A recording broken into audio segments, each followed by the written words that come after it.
இடியாப்ப சிக்கலில் EPS and SPB பொதுக்குழுவை கூட்ட SP Velumani காட்டும் வேகத்தில் அதிர்ந்து போயிருக்கிறார் எடப்பாடி.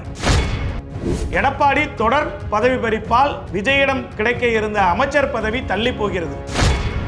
எடப்பாடியும் வேலுமணியும் போட்ட கணக்குகள் அனைத்தும் சுக்குநூறாக உடைந்து அதிமுகவில் ஒரு பிரிவினர் சைலண்ட் மோடுக்கு சென்றுள்ளனர். என்னதான் நடக்கிறது அதிமுகவில்? இந்த இடியாப்ப சிக்கலில் யாருக்கு வெற்றி கிடைக்க போகிறது, டெல்லியின் ஆதரவு யாருக்கு இருக்கும் என்பது குறித்து இன்று விரிவாக பார்க்கலாம். Periyar Maniamai Institute of Science and Technology, Tanjavur. ECE with specialization in AI and ML, IoT, robotics and industrial automation. ஆச்சி மசாலா. எந்த சமையலும் ருசி தேடும் ரகசியம் ₹20.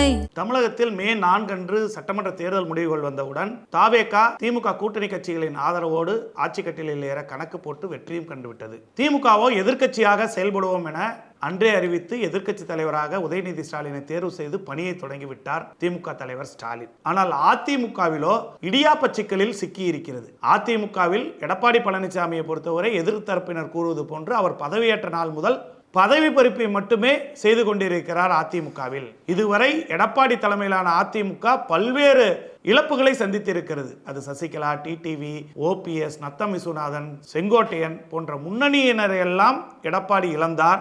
அவர்களிடம் இருந்தெல்லாம் பதவி பறிப்பு, அவர்களது ஆதரவாளர்களின் பதவி பறிப்பு, இதை மட்டும்தான் அதிமுகவில் முழுநேர பணியாக எடப்பாடி செய்து கொண்டிருப்பதாக தொண்டர்களும் அதிமுகவில் ஒரு தரப்பும் கூறி வருகிறார்கள். இதில் அதிமுகவில் தற்பொழுது எடப்பாடிக்கு எதிராக இருப்பவர்கள் யார் என்று பார்த்தார், இவ்வளவு காலம் எடப்பாடிக்கு உற்ற துணையாக இருந்த எஸ்பி வேலுமணி, தங்கமணி, சிவி சண்முகம், விஜயபாஸ்கர் போன்றவர்கள் தான். இவர்கள் தான் எடப்பாடியை டெல்லியிடமிருந்தும் கட்சியிலும் காப்பாற்றி வந்தார்கள். இப்பொழுது சமபங்கில் இவர்கள் இருப்பதாக கூறினாலுமே கூட எம்எல்ஏக்கள் பலம் எஸ்பி வேலுமணி டீமிடம் அதிகமாக இருக்கிறது. எஸ்பி வேலுமணி டீமிடம் எம்எல்ஏக்கள் 25 பேரும், எடப்பாடியிடம் 22 பேரும் இருக்கிறார்கள். வேலுமணி டீமிடம் எவ்வளவு மாவட்ட செயலாளர்கள் இருக்கிறார்கள் என்று எண்ணிக்கை தெரியாமல் இருந்த நிலையில் எடப்பாடி பழனிசாமியே ஒட்டுமொத்தமாக 30 மாவட்ட செயலாளர்களை நீக்கி அறிக்கை வெளியிட்டதின் விளைவு அன்று சபாநாயகர் ஓட்டெடுப்பில் 25 பேர் வேலுமணிக்கு ஆதரவு என்று தெரிந்தது எம்எல்ஏக்களின் எண்ணிக்கை விபரம். இன்று எடப்பாடி தானே நீக்கி தமிழகத்தில் இருக்கக்கூடிய 30 மாவட்ட செயலாளர்கள் வேலுமணி பக்கம் இருக்கிறார்கள் என்று நீக்கத்தின் விளைவாக கட்சியில் காட்டியிருக்கிறார். ஒட்டுமொத்தமாக ரத்தத்தின் ரத்தங்கள் துடித்துக் கொண்டிருக்கிறார்கள். எம்ஜிஆர் அம்மா அவர்கள் ஆரம்பித்த கட்சி இப்படி சுக்குநூறாக்கி கொண்டிருக்கிறாரே எடப்பாடி என்று. ஒரு பக்கம் இரட்டை இலை எடப்பாடி பக்கம் இருந்தாலுமே கூட அந்த இரட்டை இலைக்கே இப்பொழுது மீண்டும் முடக்கப்படக்கூடிய சூழ்நிலை ஏற்பட்டு இருக்கிறது. ஏனென்றால் கடந்த காலங்களில் தமிழகத்தில் அதிகமாக முடக்கப்பட்ட சின்னம்,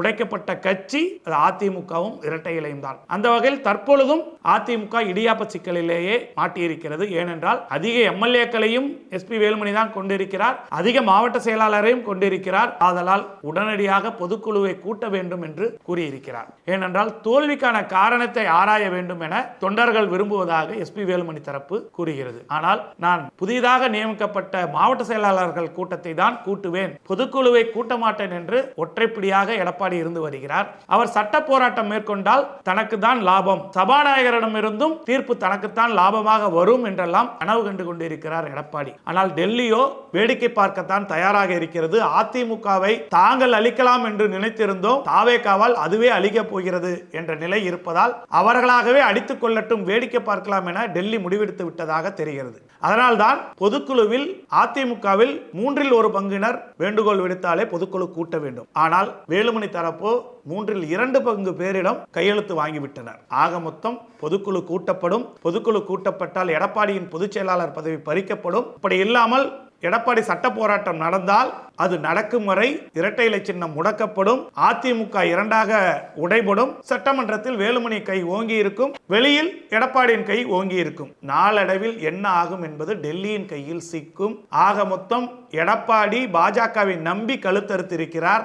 வேலுமணியோ தங்கள் கட்சியும் தங்களையும் காப்பாற்றிக் கொள்ள வேண்டும் என்பதற்காக தாவேகாவின் பக்கம் சென்றிருக்கிறார். தாவேகாவிடம் அமைச்சர் பதவிக்காக இயங்கிக் கொண்டிருக்கக்கூடிய வேலுமணிக்கு வெற்றி கிடைக்கப் போகிறதா அல்லது கட்சியும் சின்னமும் தன்னிடம் இருக்கிறது, சட்ட போராட்டத்தில் வெல்லலாம் என எடப்பாடி போட்டு வைத்திருக்கக்கூடிய கணக்கில் மீண்டும் சட்டப்படி எடப்பாடிக்கு வெற்றி கிடைக்குமா, அல்லது எடப்பாடியின் வெற்றிக்கு தளபதிகளாக இருந்த வேலுமணி, சி.வி. சண்முகம் போன்றவர்களுக்கு இந்த முறை வெற்றி கிடைக்குமா என்பதை பொறுத்திருந்து பார்க்கலாம். வாருங்கள். Periyar Maniamai Institute of Science and Technology, Tanjavur. ECE with specialization in AI and ML, IoT, robotics and industrial automation. ஆச்சி மசாலா. எந்த சமையலும் ருசி தேடும் ரகசியம் 20 ரூபாய்.